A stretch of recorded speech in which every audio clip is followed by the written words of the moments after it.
Swelling of the chest or breast is really common after breast cancer surgery and radiation. Sometimes the swelling is temporary and goes away when someone is done healing, but for others the swelling can be lymphedema and last long term. My name is Kelly. I am a physical therapist that specializes in oncology, rehab, and lymphedema. And in this video, I'm going to explain how to treat and reduce breast swelling and lymphedema. Before we begin, make sure that you subscribe down below for weekly new videos.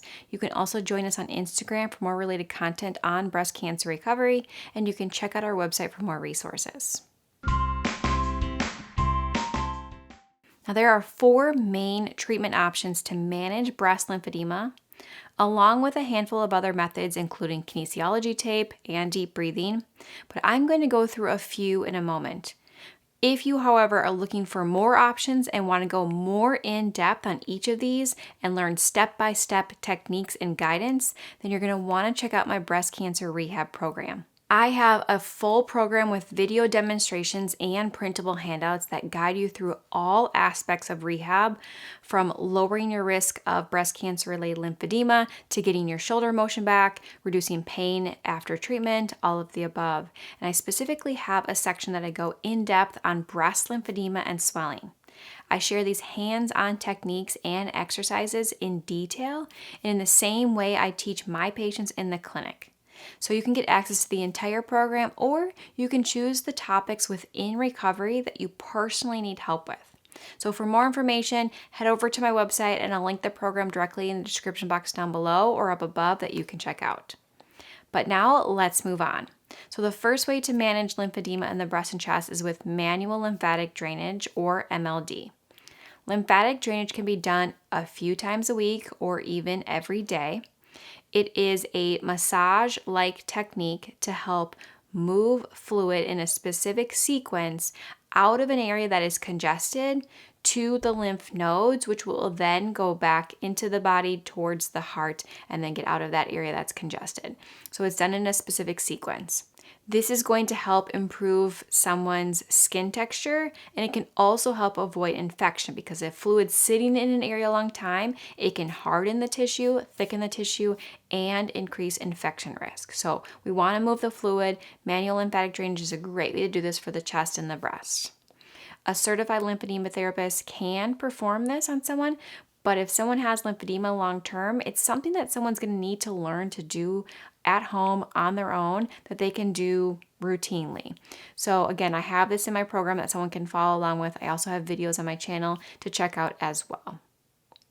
Another way to manage lymphedema in the chest or breast is with compression. So this is a well-known form of treatment for swelling and lymphedema in the arms and in the legs, but it's also used to support the chest and breast in the same way. We just do it a little bit different. If someone has lymphedema in the arm or leg, we actually will use compression bandaging first to reduce. And although it's doable to try to wrap or bandage around, it's not really realistic. So often what we'll do is use a compression bra or compression tank top, or compression shirts are available as well. And these are specific bras that are made to help reduce the areas of swelling, to reduce the volume, take rid of some of that extra pressure in there, and also can help then reduce the pain. So a regular bra is not going to be helpful, and all they look like a sports bra, even those sometimes can be helpful because they often don't fit correctly, they cut down low, and they don't give the right amount of compression. They also have thick bands often, and they can tourniquet, which can even run the risk of making the swelling worse. And so we want to make sure that we have a proper type of fitting bra as well. So we don't want a tourniquet where the band sticks in. We can look through something like this. This bra is from Prairie Wear. This is their more full coverage bra called their Prima. They have a lower coverage. They actually have a couple options on there. But this one's going to be coming up nice and high for swelling up high. It has high bands on the side, so they'll try to come up a little bit higher to really get the side of the chest too. That's where a lot of swelling likes to sit. Thicker bands that are adjustable, or straps that are adjustable. It zips in the front, so it's easy to get on and off. They actually come with extender pieces that I don't have in front of me, but you can actually make this wider or tighten it up. and they come in a wide range of sizes, and they're pretty easy to self-measure. You can buy on their website. Again, I'll link this down below.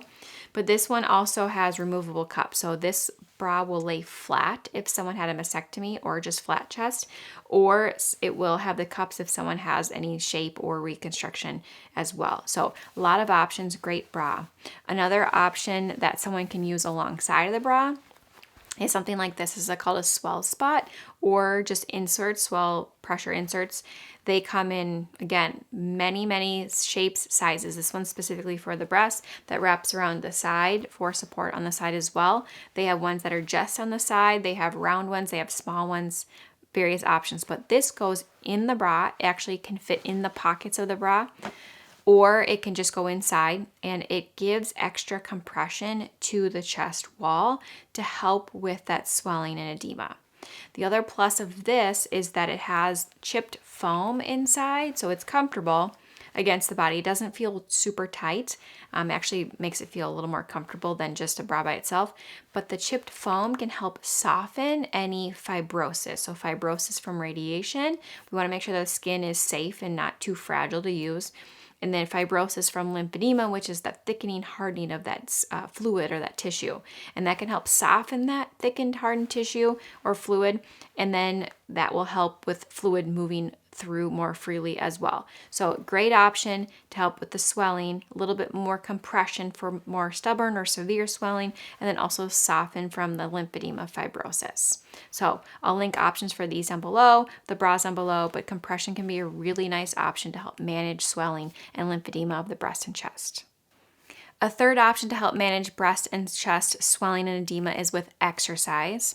So exercise is a great option. So we know that the muscles in the body act as a pump to the lymphatic system, and this can help to move fluid out of an area as well. So our lymph vessels sit there and the muscles are around it, and we activate the muscles. We're going to squeeze around the vessels, which is going to help push fluid through.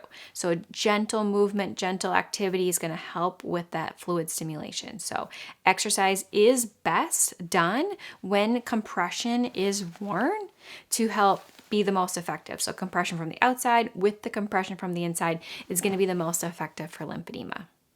Any exercise is great. I personally encourage someone to pick something that they enjoy doing, because if they enjoy it, they will be more consistent, likely, with this, and that's going to help long-term to manage lymphedema and swelling.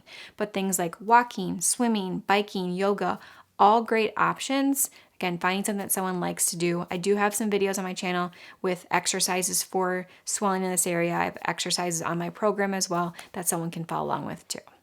The only important thing that we want to consider with swelling or lymphedema in the breast is to avoid overdoing it too soon.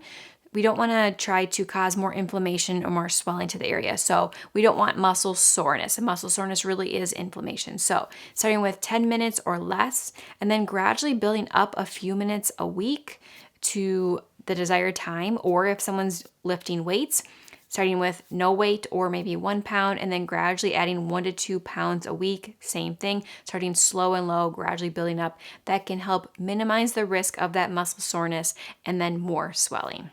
And the last thing we're going to talk about today is skincare. So taking care of the skin is the last treatment option that we're going to talk about in this video. So when an injury occurs or there's an opening in the skin, then bacteria and viruses can quickly enter the body, and that can cause an increased risk for illness or infection. And it's really important to know that infections and lymphedema are closely connected. They are best friends. So having an increased amount of fluid in an area or higher amounts of lymphedema in an area, that can increase someone's risk of getting infection, and vice versa. If someone has a cut or opening and gets an infection, they're at a higher risk of developing lymphedema. So we want to just make sure that we're taking care of the skin, and really that skincare is the first form of defense when it comes to avoiding infections. So if someone gets a cut or a scratch, watching it closely, cleaning it well, keeping it covered with a sterile bandage, applying antibacterial cream or whatever a doctor may prescribe. And really, if there are any signs of swelling or worsening of symptoms or signs of infection, we want to make sure that we talk to a doctor right away and get help. So those are the 4 main treatments for breast and chest swelling and lymphedema. There are other options out there like kinesiology tape, deep breathing, and pumps and more. And I do talk about those in my breast cancer rehab program, specifically in the breast lymphedema or chest swelling module or section. So definitely check that out. I'll put it in the description box down below. And if you want to look for other pieces of information, other resources, you can also find those on my website. I hope you all found this video helpful, and we'll see you all in the next video. Thanks, everyone.